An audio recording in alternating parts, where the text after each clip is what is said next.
Good morning students. आज का जो हम लोग का टॉपिक है वो है ब्लड ग्रुप यानी रुधिर वर्ग।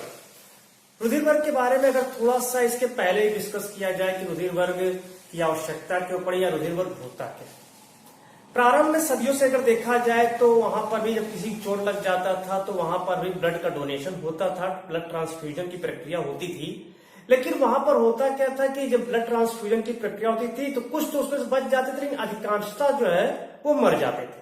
तो 19वीं शताब्दी यानी 1900 ईस्वी में 1900 में एक साइंटिस्ट हुए कार्ल लैंड स्किनर। जो कार्ल लैंड स्किनर थे, इन्होंने जो है सबसे पहले रुधिर वर्ग का जो है खोज किया, रुधिर वर्ग का पता लगाया।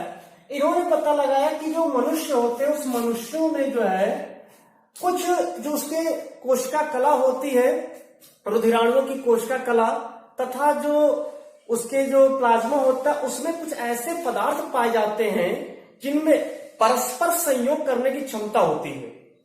तो इस तरह से इन्होंने पता लगाया कि जो मनुष्य है उस मनुष्यों में कुछ ऐसे प्रोटीन पदार्थ पाए जाते हैं जो प्रोटीन पदार्थ आपस में जुड़ करके क्लम्प कर जाते हैं, जिसके कारण रुधिर जम जाता है और व्यक्ति की मृत्यु हो जाती है। तो कार्ल लैंड स्किनर सबसे पहले जब पता लगाया, इन्होंने पता लगाया कि जो आरबीसी है, लाल रुधिराणु, इस आरबीसी की जो सेल मेम्ब्रेन होती है, कोशिका कला जो सेल मेम्ब्रेन होती है, इसमें एक प्रकार का इन्होंने ग्लाइकोप्रोटीन जो है पता लगाया। सेल मेम्ब्रेन में इन्होंने पता लगाया कि यहां पर जो रुधिराणु है, रुधिराणु की कोशिका कला में जो है एंटीजन जिसे जो है एग्लूटिनोजन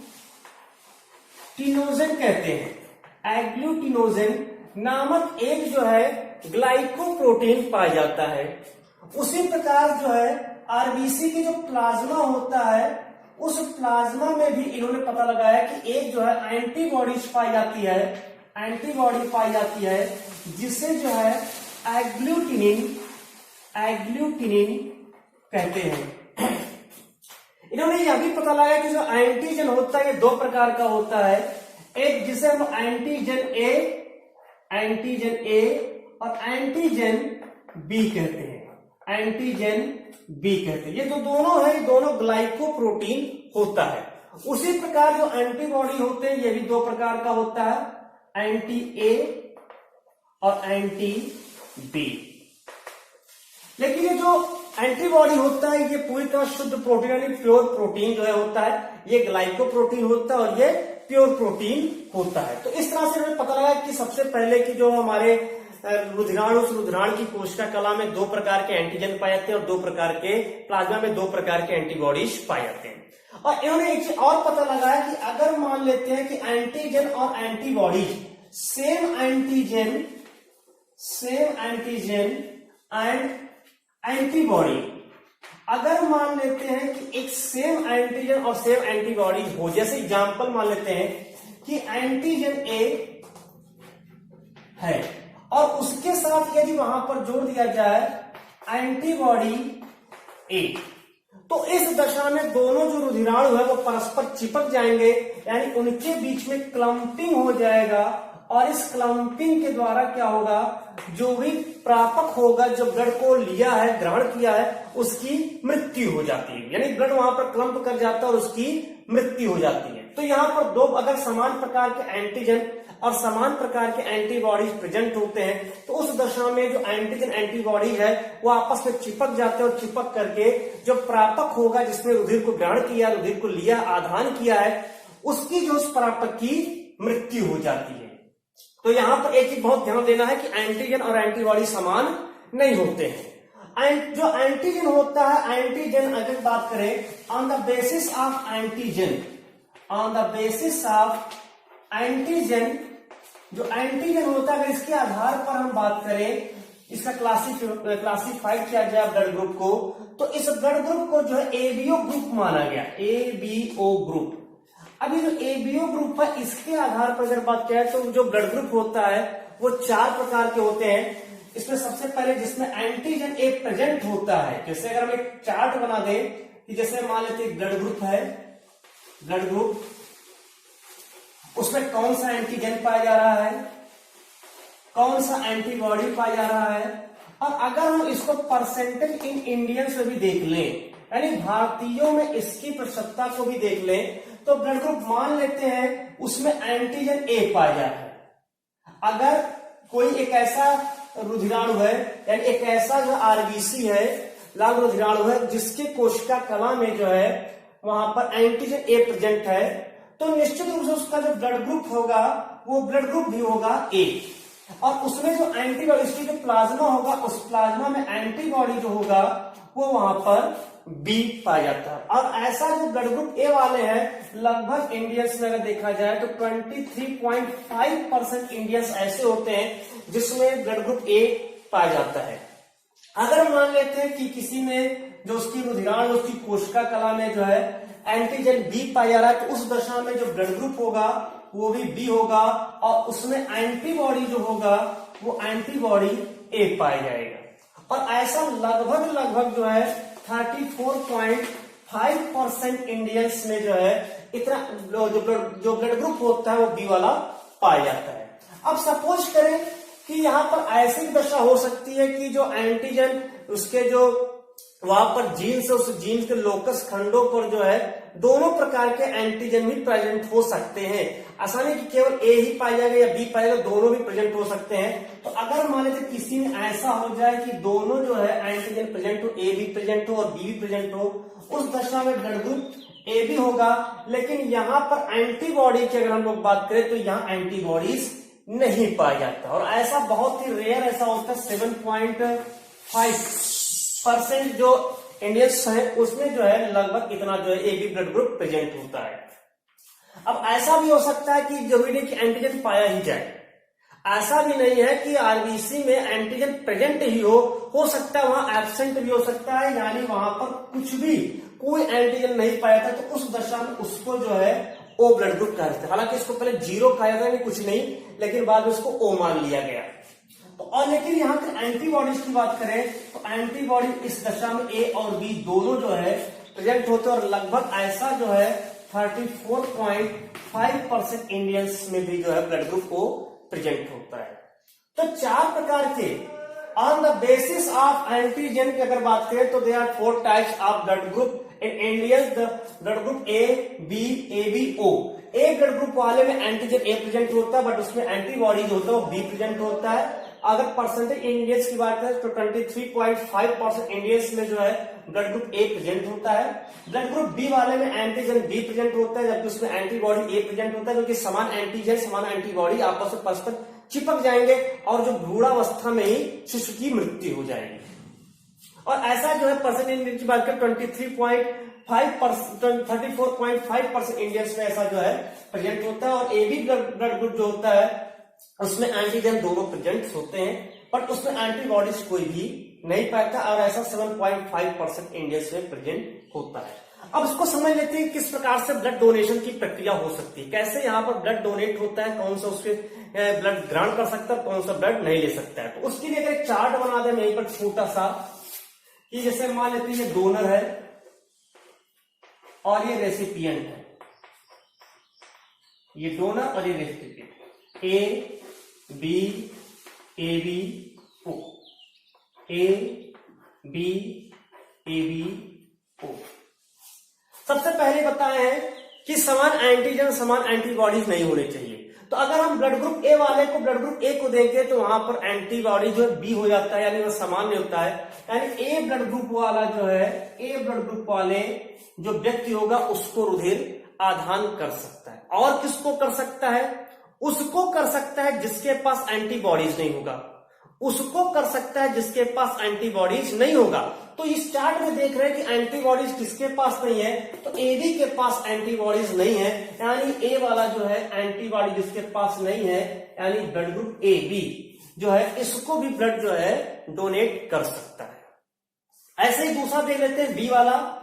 बी वाला भी जो है, बी वाले को क्यों दे सकता है? क्यों दे सकता है? क्योंकि इसके जब ब्लड ग्रुप बी वाला बी वाले को ही देगा तो वहां पर समान एंटीजन एंटीबॉडीज नहीं बनेगा। तो इस प्रकार से और किसको दे सकता है? उसको दे सकता है जिसके पास एंटीबॉडीज हो, क्योंकि एंटीबॉडीज जाकर के क्लम्प करेगा ना, तो ऑलरेडी नहीं है, किसके पास नहीं है? एबी के पास नहीं है।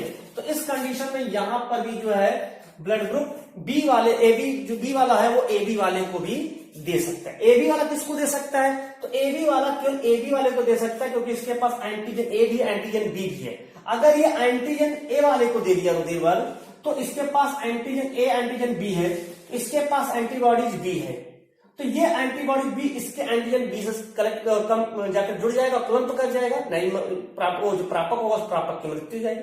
अगर ये मान लेते हैं इसको बी वाले को दे रहा, तो इसके पास एंटीबॉडी ए है, ये एंटीबॉडी ए इसके एंटीजन ए से जाकर के मिल जाएगा। तो इस प्रकार ये केवल और केवल जो है ये अपना ब्लड जो है ए बी वाले को दे सकता है। अब बात करते ओ वाला। ओ वाले के पास एंटीजन ही नहीं है, एंटीजन नहीं है तो ओ वाला तो ओ वाले को देगा ही। अब इसके पास एंटीजन नहीं है, अगर ये मान ए वाले को दे दे तो इसका एंटीबॉडी भी किससे जुड़ेगा? किसी से जुड़ेगा।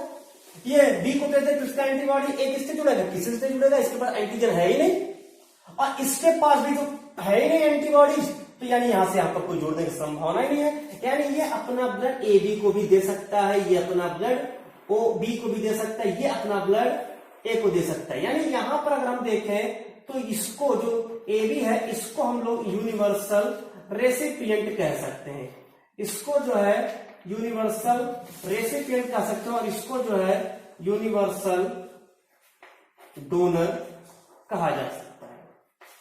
तो इस प्रकार से जो है सर्वग्राही ए बी होता है, सर्वदाता ओ हो जाता है। अब इसकी जांच कैसे करते हैं? अगर एक ऐसा टेक्निक देखा जाए कि जिससे बहुत ही आसानी से हो सके, सस्ती हो, तो कैसे उसको जांच सकते हैं कि इसका ब्लड ग्रुप ए है कि बी है कि ए बी है कि ओ है? तो बहुत ही आसान सी टेक्निक होती है और ऐसा जो है मार्केट में मिलता भी है, तो उसको समझ लेंगे यहां पर। जैसे मार्केट में बना बनाया आता है, मार्केट में एक मिलता है सीरम, एंटी सीरम। तो एंटी सीरम एक होता है एंटी सीरम। अब ये सीरम होता क्या, पहले ये जान ले। असल में सीरम होता है, ये सीरम जो प्लाज्मा होता है उस प्लाज्मा का ही अंश है। कहां के प्लाज्मा का? जैसे मान लेते हैं कोई घाव हो गया है, चोट लग गया है, उस प्लाज्मा उसमें जो है जो वहां पर जाके थक्का जमाता है, उस थक्का का जो प्लाज्मा होता है उसी प्लाज्मा का अंश होता है यहां पर सीरम। अब इस एंटी सीरम भी दो प्रकार के होते हैं, there are two types, anti A serum पहला और एंटी दूसरा होता है एंटी बी सीरम। ये जो एंटी ए सीरम और एंटी बी सीरम है ये एकदम प्लाज्मा की भांति कार्य करता है, मार्केट में अवेलेबल होता है, दोनों को एक साथ लाना जो पड़ता है। यहां पर क्या करते हैं, मान लेते हैं ब्लड ग्रुप, मान लेते हैं इधर एक ब्लड ग्रुप।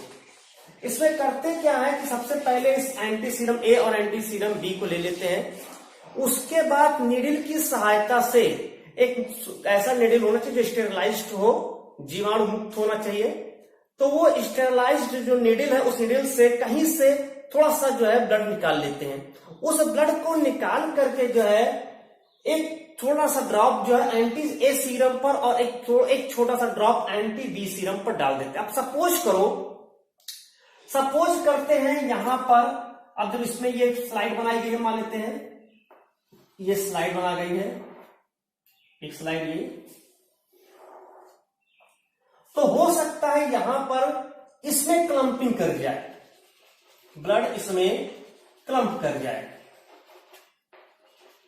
और यहां पर क्लम्प ना करे, यानी एंटी ए सीरम वाला जो है उसके ब्लड क्लम्प कर जाए लेकिन एंटी बी सीरम वाला क्लम्प ना कर रहा हो।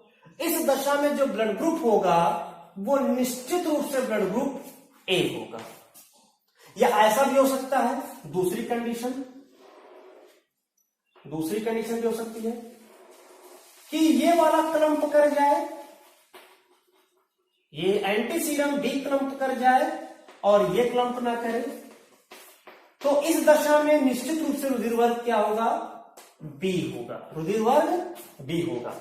ऐसा भी हो सकता है कि दोनों ही क्लम्प कर जाए,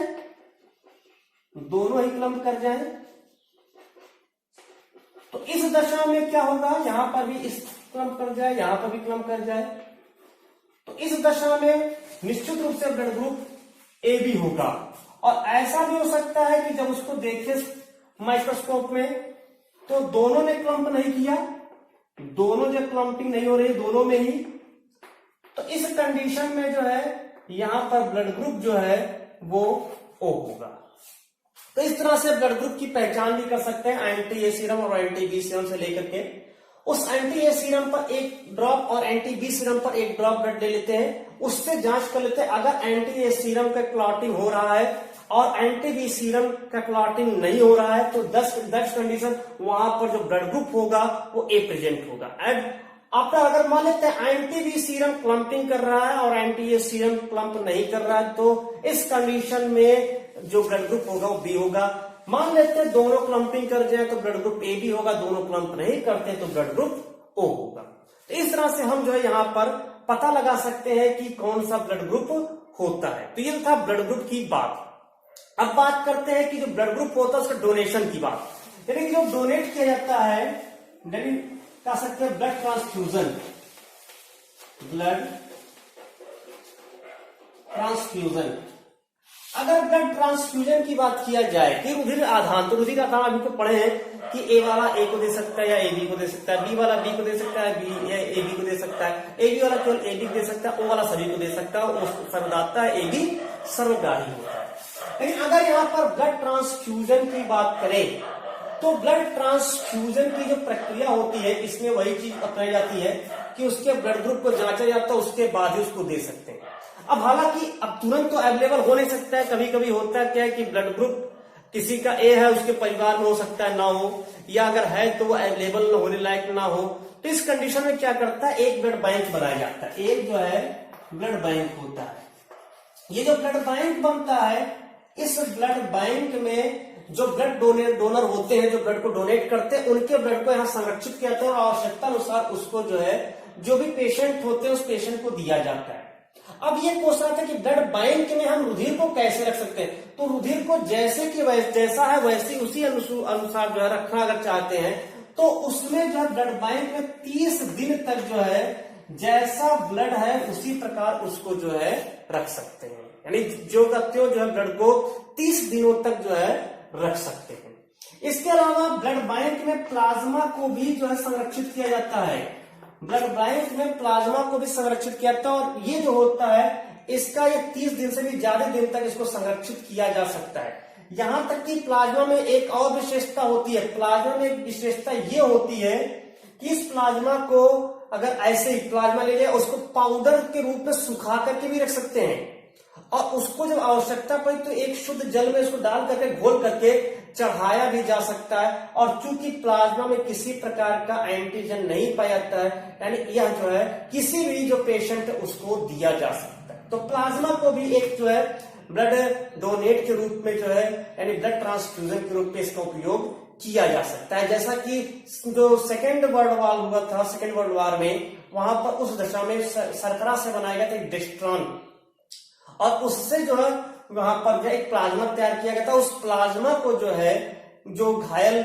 वहां पर सैनिक थे उनको चढ़ा करके रुधिर की कमी को पूरा किया जा चुका है।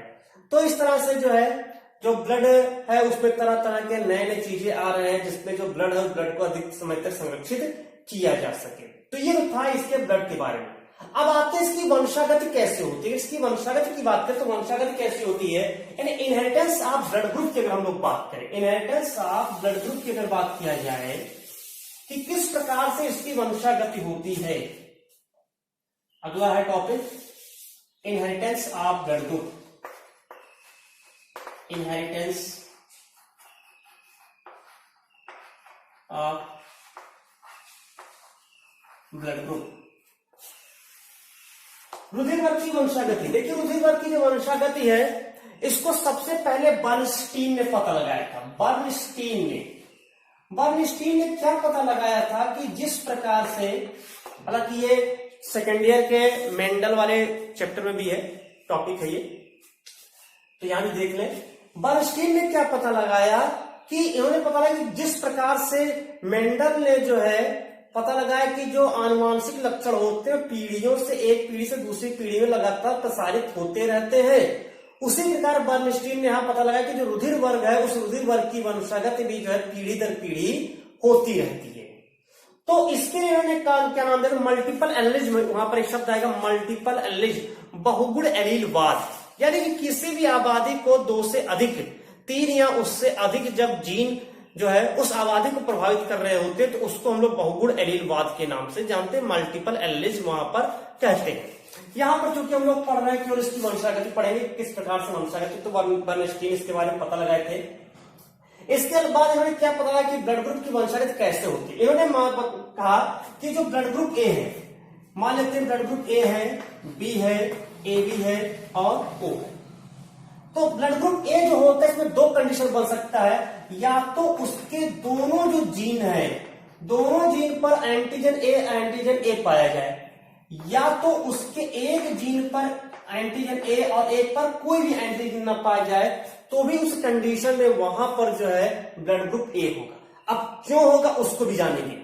यहां पर जो दिया गया है वो मेंडल का लॉ ऑफ डोमिनेंस का रूल यहां पर फॉलो किया गया, प्रबलता का नियम यानी प्रभाविता का नियम जिसे कहते हैं, वो प्रबलता का नियम यहां पर फॉलो कर रहा है। ये प्रबलता का नियम क्या कहता है कि प्रबलता का नियम कहता है कि जब कोई प्रबल व अप्रबल कारक एक साथ उपस्थित होते हैं, जब जहां प्रबल व अप्रबल कारक एक साथ उपस्थित होते हैं तो वहां प्रबल लक्षणों की अभिव्यक्ति होती है। इसमें से जो ब्लड ग्रुप ए होता है और जो बी होता है, ब्लड ग्रुप ए और जो बी होते हैं ये दोनों डोमिनेंट हैं। ये दोनों कैसे हैं, ये दोनों के दोनों जो होते हैं ये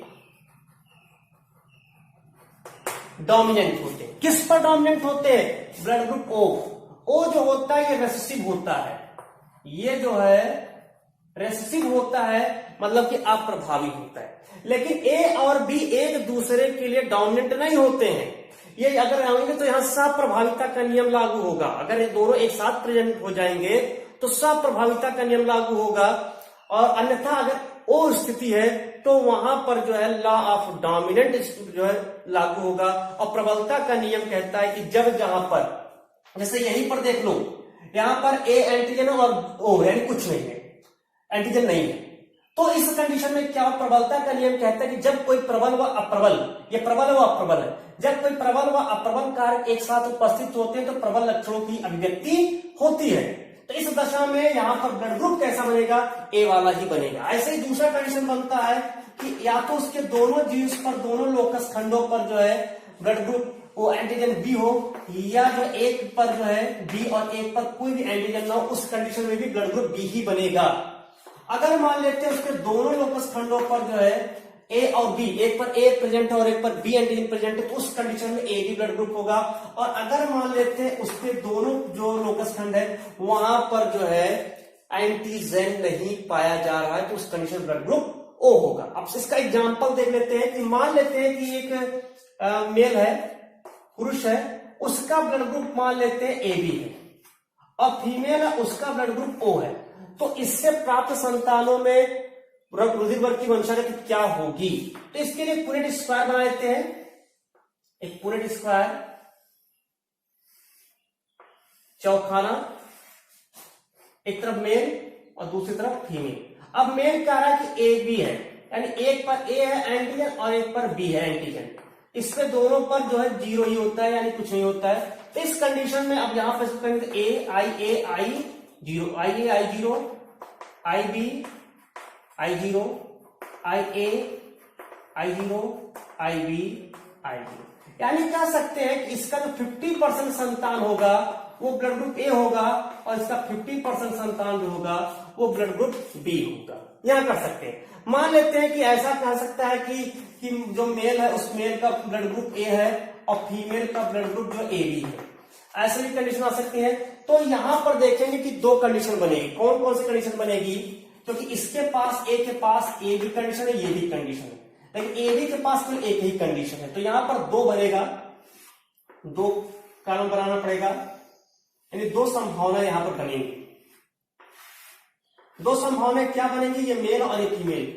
हो सकता है कि उसके दोनों जो लोकस खंड है उस पर एंटीजन ए प्रेजेंट हो और फीमेल में ए और ए बी।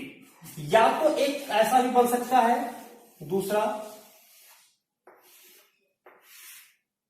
कि मेल उसके एक पर ए हो और एक पर जीरो कुछ ना हो, तब भी वो ब्लड ग्रुप ए ही कहलाएगा। यानी यहां कंडीशन भी बन सकती है और ए बी। तो इसको अगर देखेंगे तो यहां आई ए आई ए आई ए और आई A I A I B I A I B. तो इस कंडीशन में क्या होगा, 50% जो संतान होगा वो ए ब्लड ग्रुप का होगा और 50% जो संतान होंगे वो ए बी ब्लड ग्रुप के होंगे, ऐसी कंडीशन। लेकिन अगर इस कंडीशन में मानेंगे यहां पर तो इसको देखेंगे I A I B I A I B I A I B I B I B. तो इस कंडीशन में जो ए बी ए है ब्लड ग्रुप 50% जो संतान होगा उसमें ब्लड ग्रुप ए बी होगा, 25% संतान में ए बी होगा और 25% संतान में बी ब्लड ग्रुप होगा। तो इस तरह से रुधिर वर्ग की वंशागति कर सकते हैं। तो ये यहां पर था। इसके बाद एक आता है अंतिम topic RH factor. RH factor को भी देख लेते हैं कि आरएच फैक्टर क्या होता है। इस तरह से रुधिर वर्ग की वंशागति कर सकते हैं। अगला जो है इसमें आरएच फैक्टर। आरएच फैक्टर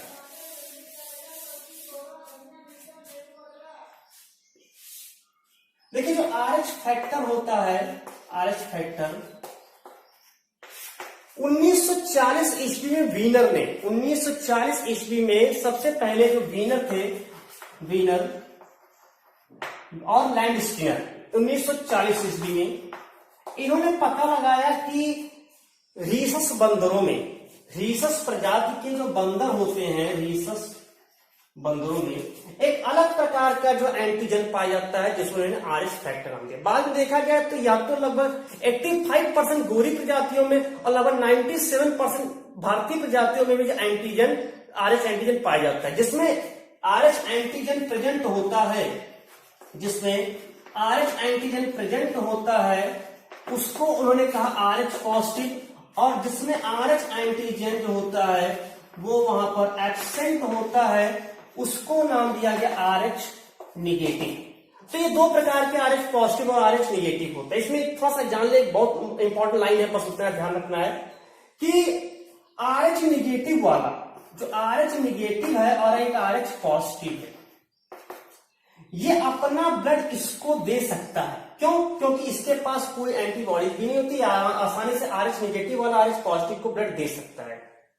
लेकिन अगर आरएच पॉजिटिव वाला, यानी ये दे सकता है, आरएच पॉजिटिव वाला जो आरएच निगेटिव को ब्लड देता है, तो पहली बार जब प्रथम बार देता है, दे तो सकता है लेकिन फिर भी प्रथम बार दे सकता है, प्रथम बार देता है तो इसमें एंटीबॉडी बनने लगती है। जैसे मनुष्य में एंटीबॉडी होता नहीं, लेकिन अगर आरएच पॉजिटिव वाले का ब्लड आरएच निगेटिव वाले व्यक्ति में ट्रांसफ्यूज कर दिया जाए, दे दिया जाए, तो उस कंडीशन में वहां पर जो है एंटीबॉडीज बनने लगता है।